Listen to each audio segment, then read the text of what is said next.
हम बात कर रहे हैं आउटसोर्सिंग की। आउटसोर्सिंग का मतलब क्या होता है?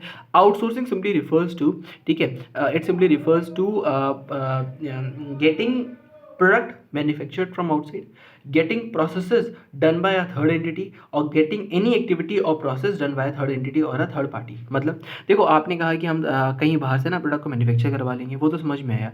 आप कह रहे हो किसी प्रोसेस को हम थर्ड पार्टी से करवा लेंगे। फॉर एग्जाम्पल हम कह रहे हैं कि आफ्टर सेल सर्विस में हमें कस्टमर से कोऑर्डिनेशन करना पड़ता है, हमें बातचीत करनी पड़ती है, हम उसको थर्ड पार्टी को दे रहे हैं, तो हम मैन्युफैक्चर थोड़ी करवा रहे हैं, लेकिन हम क्या कर रहे हैं, हम थर्ड पार्टी को अपनी जो कस्टमर, मतलब एक तरीके से ट्रेनिंग, कॉल सेंटर की जो सर्विसेज थी वो सारी की सारी वहाँ दे रहे हैं। अगर हम कॉल सेंटर की सर्विस वहाँ दे रहे हैं, वो भी आउटसोर्सिंग होता है, वो भी आउटसोर्सिंग होता है। तो आउटसोर्सिंग का मतलब क्या होता है? आउटसोर्सिंग का मतलब होता है कि अगर आप कोई भी ऑपरेशन, कोई भी जॉब, कोई भी प्रोसेस अगर थर्ड पार्टी को यानी कि अदर पार्टी को दे देते हो, तो वो हमारा आउटसोर्सिंग होता है। आउटसोर्सिंग के बेनिफिट्स क्या होते हैं और डिसएडवांटेज क्या होते हैं? देखो, अगर आपने आउटसोर्स कर दी कोई एक्टिविटी, तो उसके ऊपर, उसके लिए जो भी हमें करना, जैसे कि अभी राया ने करी थी, ठीक है, आउटसोर्स ही करी थी एक तरीके से, तो राया को क्या करना है, उसके लिए इन्वेस्टमेंट नहीं करके रखना। तो उन्होंने कहा कि investment in that particular process, investment in technology infrastructure आपको नहीं करना।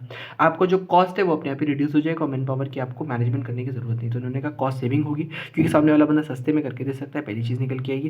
लेटेस्ट बेनिफिट्स ऑफ टेक्नोलॉजी मिलेंगे और आपको साथ में इन्वेस्टमेंट इन टेक्नोलॉजी करने की आवश्यकता नहीं पड़ेगी। एंड लास्टली, आपको फ्लेक्सिबिलिटी इन स्टाफिंग या मैन पावर मैनेजमेंट की जो रिक्वायरमेंट है वो आपको कम से कम करने की जरूरत पड़ेगी। डिसएडवांटेजेस क्या होते हैं? एक तो मेरी कॉन्फिडेंशियलिटी चली जाती है, क्योंकि सामने वाले बंदे के पास इन्फॉर्मेशन चलेगी, कॉन्फिडेंशियलिटी चलेगी। कंट्रोल ओवर ऑपरेशन जो होता है वो मेरे पास नहीं रह पाता है, हम कंट्रोल नहीं कर पाएंगे अपने ऑपरेशंस को, दो चीज़ें होंगी।